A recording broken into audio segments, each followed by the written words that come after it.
오늘 우리에게 주시는 하나님의 말씀은 여호수아 18장에서 20장까지 말씀입니다. 먼저 18장입니다. 13장 이후 17장까지 루벤 그리고 갓 므낫세 반지파와 유다와 요셉 지파의 기업을 분배받은 장면이 나왔습니다.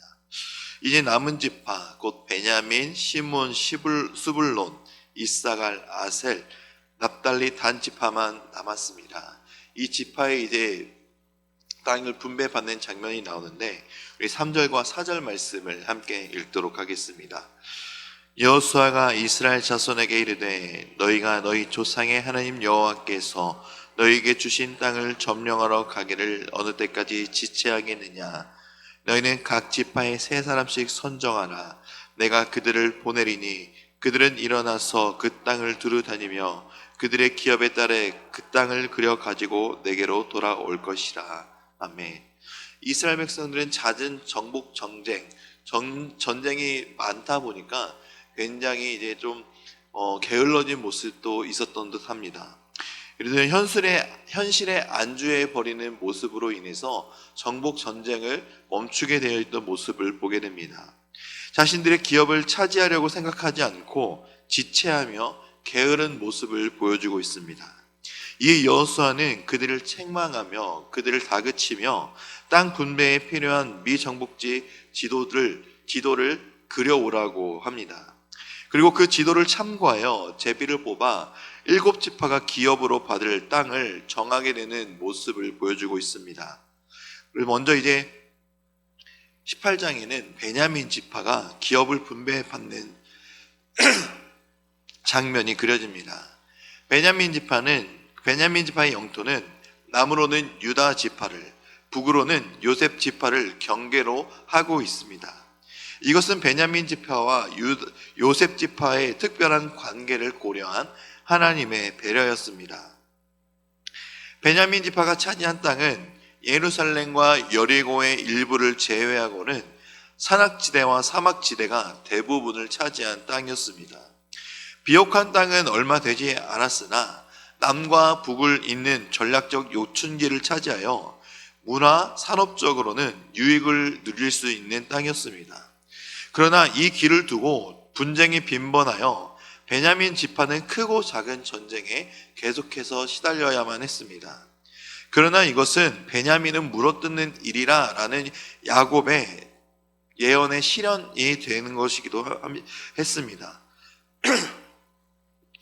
잦은 외적의 침입에도 베냐민 지파는 그 지파의 호전적인 성격으로 이스라엘을 방비하는 역할을 하였고 하나님의 명령에 순종하여 그 땅을 취하고 지켜내는 일을 감당할 수 있었습니다. 오직 베냐민 지파만 이런 일을 감당할 수 있었기 때문에 그 베냐민 지파의 제비 뽑았을 때 이 베냐민 지파의 땅이 이곳을 받을 수 있었던 하나님의 섭리를 볼 수 있었던 것입니다. 19장입니다. 19장은 남은 6지파의 기업의 분배가 나오며 여호수아도 기업을 분배받는 장면이 나옵니다. 이는 이스라엘 모든 지파에게 땅의 분배가 끝났음을 의미합니다. 평생 동안 이스라엘 위하여 달려온 여호수아가 기업을 받는 것은 지극히 당연한 일이었습니다. 그러나 다른 지도자들과 달리 여호수아는 맨 마지막에 기업을 분배받는 것을 보면 참 신앙의 지도자다운 모습을 볼 수 있다라고 생각합니다.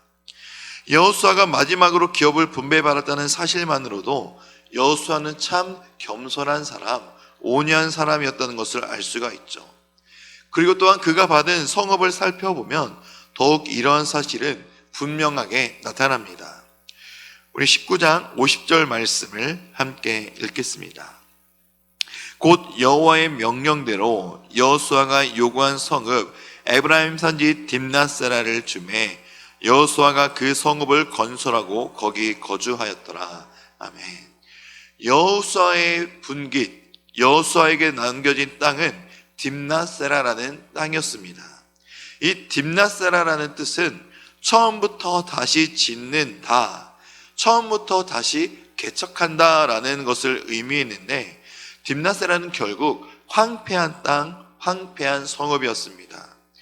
그는 규모 있고 완벽한 성 대신 메마르고 황폐한 곳을 차지하고 그곳을 다시 재건함으로 겸손하게 하나님 나라를 건설하는 지도자의 모습을 몸소 보여주었고, 그 황폐한 곳을 자기가 선택하는 것을 이스라엘 백성들이 보는 것으로 말미암아 이스라엘 백성들이 바랐던 비옥하고 좋은 땅을 개척하는 모습들을, 비옥하지 못한 땅을 개척하는 여호수아의 본인의 모습을 본받아 이스라엘 백성들이 그 땅을 차지할 것을 독려하기 위함이기도 하였습니다. 그리고 또한 19장은 앞선 18장과 매우 밀접한 연관이 되어 있는 장입니다. 18장 1절에서 10절은 마지막 7지파에게 기업을 분배하는 배경을 보여주고 있습니다. 18장에서 언급되었듯이 당시 이스라엘 백성들은 오랜 전쟁으로 인해 매우 지쳐있는 상태였습니다. 가나안 땅 정복이 완성되지 못한 상태에서 무기력한 모습에 빠져 있었지만 이들을 다그치며 자극시킨 사람이 바로 인도자 여호수아였습니다. 당시 여호수아는 나이가 많았지만 하나님을 향한 열정은 그 누구보다 뛰어났습니다. 여호수아가 마지막으로 기업을 받는 모습은 겸손한 모습으로 끝까지 이스라엘 백성들을 섬기는 모범을 보인 아름다운 모습을 보여준 것으로 가나안 땅 분배가 완료되는 것을 보여주는 것입니다.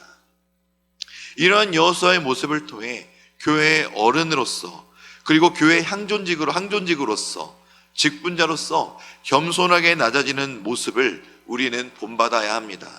그리고 닮아가야 합니다. 이것은 예수님으로 완성되는 겸손의 모습이기에 성도가 닮아가야 될 삶임을 기억하시며 우리도 여호수아를 본받는 삶을 살아야 합니다. 여호수아를 본받아 섬기는 삶, 겸손한 삶, 또한 하나님을 향한 열정이 식지 않는 삶을 살아가는 삶이 되시기를 주님의 이름으로 축복합니다. 마지막으로 20장입니다. 20장은 도피성에 대해서 언급되고 있습니다. 오살한 자, 부지 중에 계획적인 살인이 아닌 실수로 죽인 사람들에 대해서도 보호받을 권리가 있다라는 것이죠. 이것에 대해서는 고대나 현대는 인정되고 있는 사실입니다. 그러나 고대 사회에서는 그 규모가, 그 적용이 굉장히 미미했습니다. 한 천막 정도 되는 그 땅, 이 오살한 자가 도피할 수 있는 것은 바로 몇 평 남짓 되는 땅이었지만 하나님께서 이스라엘에게는, 이 이스라엘 백성들에게 오살한 자에 대한 도피성이라는 것을 6개의 성이나 제공해 주십니다. 통치체계나 어느 한쪽의 지파의 염두에 두지 않고 전 지역을 고려하여 도피성을 주시며 온 이스라엘이 두루 적용할 수 있도록 하나님께서는 배려하여 주신 것입니다. 이러한 사실은 모든 백성을 보호하시는 하나님의 사랑과 그리스도의 은혜를 다시금 생각나게 하여 줍니다.